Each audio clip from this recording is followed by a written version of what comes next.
Hello friends, welcome back to my channel. ಇವತ್ತು ನಾವು hotel ಸ್ಟೈಲಲ್ಲಿ ಉದ್ದಿನ ವಡೆ ಹೇಗೆ ಮಾಡೋದು ಅಂತ ನೋಡ್ಕೊಳ್ಳೋಣ. ಸೊ ನಾನಿಲ್ಲಿ ಉದ್ದಿನ ಬೇಳೆನ ಒಂದು 5 ಅವರ್ ನೆನೆಸಿಟ್ಕೊಂಡಿದ್ದೆ ಫ್ರೆಂಡ್ಸ್. ಒಂದು 5 to 6 ಅವರ್ ನೆನೆಸಿಟ್ಕೊಂಡ್ರೆ ಸಾಕಾಗುತ್ತೆ, ಜಾಸ್ತಿ ಏನು ನೆನೆಸೋ ಅಂಥ ಅವಶ್ಯಕತೆ ಇರಲ್ಲ. ಸೊ ನೋಡಿ, ನಾನಿಲ್ಲಿ 5 ಅವರ್ ನೆನೆಸಿಟ್ಕೊಂಡಿರೋ ಉದ್ದಿನ ಬೇಳೆನ ಮಿಕ್ಸಿ ಜಾರ್ಗೆ ಹಾಕ್ಕೊಂಡು ಸಣ್ಣದಾಗಿ ಮಿಕ್ಸಿ ಮಾಡ್ಕೊಂಡು ಬರ್ತೀನಿ. ತುಂಬ ಅಂದರೆ ತುಂಬ ಸಣ್ಣದಾಗಿ ಮಿಕ್ಸಿ ಮಾಡ್ಕೋಬೇಕು ಫ್ರೆಂಡ್ಸ್. ಒಂದು ಸ್ವಲ್ಪ ತರಿ ಇದ್ರೂ ಅದು ಸ್ಮೂತಾಗಿ ಬರೋದೇ ಇಲ್ಲ ವಡೆ. ನೋಡಿ, ಈಗ ನಾನು ಇದನ್ನು ಸಣ್ಣದಾಗಿ ಮಿಕ್ಸಿ ಮಾಡ್ಕೊಂಡು ಬರ್ತೀನಿ. ನೋಡಿ ಫ್ರೆಂಡ್ಸ್, ಇಷ್ಟು ಸ್ಮೂತಾದರೆ ಸಾಕಾಗುತ್ತೆ. ನೋಡಿ ಎಷ್ಟು ಫೈನಾಗಿ ಸ್ಮೂತಾಗಿ ಆಗಿದೆ ಅಂತ ಹೇಳಿ.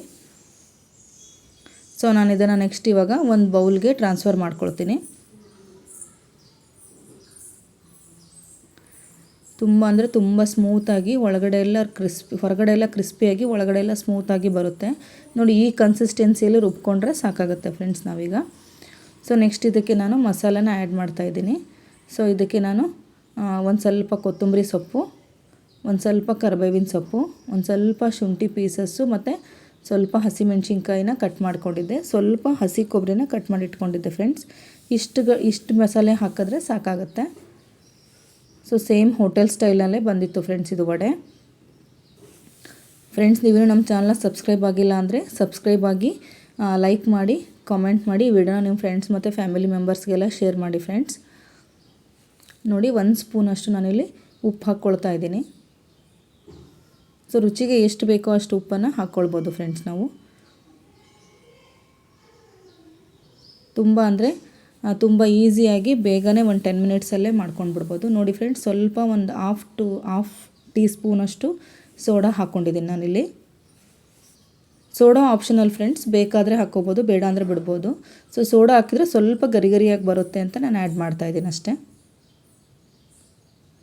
ಇದನ್ನ ಈಗ ಚೆನ್ನಾಗಿ ನಾವು ಮಿಕ್ಸ್ ಮಾಡ್ಕೊಳ್ಬೇಕು ಫ್ರೆಂಡ್ಸ್. ನಾವು ಎಷ್ಟು ಚೆನ್ನಾಗಿ ಅದೆಲ್ಲ ಹೊಂದ್ಕೊಳ್ಳೋ ಥರ ಮಿಕ್ಸ್ ಮಾಡ್ಕೊಳ್ತೀವೋ ವಡೆ ಅಷ್ಟು ಗರಿಯಾಗಿ ಬರುತ್ತೆ. ಎಲ್ಲ ಕಡೆಯಿಂದನೂ ನೋಡಿ, ನಾನು ಯಾವ ಥರ ಕಲಿಸ್ತಾ ಇದ್ದೀನೋ ಅದೇ ಥರನೇ ಕಲಿಸ್ಕೊಳ್ಬೇಕು. ನೋಡಿ, ಈ ಥರ ಚೆನ್ನಾಗಿ ನಾವು ಮಿಕ್ಸ್ ಮಾಡ್ಕೊಳ್ಬೇಕು. ನೋಡಿ, ಈ ಥರ ಡ್ರಾಪಿಂಗ್ ಕನ್ಸಿಸ್ಟೆನ್ಸಿ ಬಂದರೆ ಸಾಕಾಗುತ್ತದು. ನೋಡಿ, ನಾನು ತೋರಿಸ್ತಾ ಇದ್ದೀನಲ್ಲ, ಈ ಥರ ಡ್ರಾಪಿಂಗ್ ಕನ್ಸಿಸ್ಟೆನ್ಸಿ ಬಂದರೆ ವಡೆ ಹಿಟ್ಟು ಚೆನ್ನಾಗಿ ರೆಡಿಯಾಗಿದೆ ಅಂತ ಹೇಳಿ ರೆಡಿಯಾಗುತ್ತೆ. ಈಗ ನಾನು ಎಣ್ಣೆನ ಮುಂಚೆನೇ ಕಾಯಲಿಕ್ಕೆ ಇಟ್ಕೊಂಡಿದ್ದೆ ಫ್ರೆಂಡ್ಸ್. ನೋಡಿ, ಎಣ್ಣೆಲಿ ಇವಾಗ ನಾನು ತೋರಿಸ್ತಾ ಇದ್ದೀನಲ್ಲ, ಆ ಥರನೇ ಅದನ್ನು ಎಣ್ಣೆ ಒಳಗಡೆ ಬಿಡಬೇಕಾಗುತ್ತೆ. ನೋಡಿ ಫ್ರೆಂಡ್ಸ್, ಜಸ್ಟ್ ಈ ಥರ ಕೈಲಿ ಹಿಂಗೆ ಬಿಟ್ಟರೆ ಸಾಕಾಗುತ್ತೆ. ಎಕ್ಸ್ಟ್ರಾ ಅದಕ್ಕೆ ಮತ್ತೆ ಬಟ್ಟೆ ಹಾಕಿ ಮಾಡೋವಂಥ ನೆಸೆಸಿಟಿ ಇರಲ್ಲ. ಕೆಲವರು ಬಟ್ಟೆ ಹಾಕಿ ಮಾಡ್ತಾರೆ, ಕೆಲವರು ಆಯಿಲ್ ಪೇಪರಲ್ಲಿ ಮಾಡ್ತಾರೆ. ಆ ಥರ ಏನೂ ನೀಡಿಲ್ಲ ಫ್ರೆಂಡ್ಸ್. ನೋಡಿಲಿ ಎಷ್ಟು ಚೆನ್ನಾಗಿ ಬರ್ತಾಯಿದೆ ಅಂಥೇಳಿ. ಈ ಥರ ಜಸ್ಟ್ ಈ ಥರ ಎಣ್ಣೆಲೇ ಕೈಲೇ ಮಾಡ್ಕೊಂಡು ಬಿಡ್ಬೋದು ಫ್ರೆಂಡ್ಸ್. ಸೇಮ್ ಹೋಟೆಲ್ ಸ್ಟೈಲಲ್ಲೇ ಬರುತ್ತೆ ಫ್ರೆಂಡ್ಸ್ ಈ ಥರ ವಡೆ ಮಾಡಿಕೊಂಡ್ರೆ. ನೋಡಿ ಎಷ್ಟು ಚೆನ್ನಾಗಿ ಎಣ್ಣೆಲಿ ಬೇಯ್ತಾ ಇದೆ ಅಂಥೇಳಿ. ಜಾಸ್ತಿ ಎಣ್ಣೆನೂ ಇರೋದಿಲ್ಲ ಇದು. ನೋಡಿ ಎಷ್ಟು ಚೆನ್ನಾಗಿ ಈ ಥರ ಕೆಂಪಗೆ ಬೆಂದರೆ ಸಾಕು ಫ್ರೆಂಡ್ಸ್.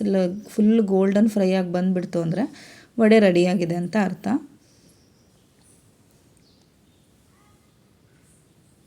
ನೋಡಿ ಎಷ್ಟು ಚೆನ್ನಾಗಿ ಗರಿಯಾಗಿ ವಡೆ ಬಂದಿದೆ ಅಂತ ಹೇಳಿ. ಸೊ ನೀವು ಮಕ್ಕಳಿಗೆಲ್ಲ ಮಾಡಿಕೊಟ್ರೆ ತುಂಬ ಖುಷಿ ಪಡ್ತಾರೆ. ನೀವು ಟ್ರೈ ಮಾಡಿ ಫ್ರೆಂಡ್ಸ್, ಹೇಗಿತ್ತು ಅಂತ ಕಾಮೆಂಟ್ ಮಾಡಿ. Thank you.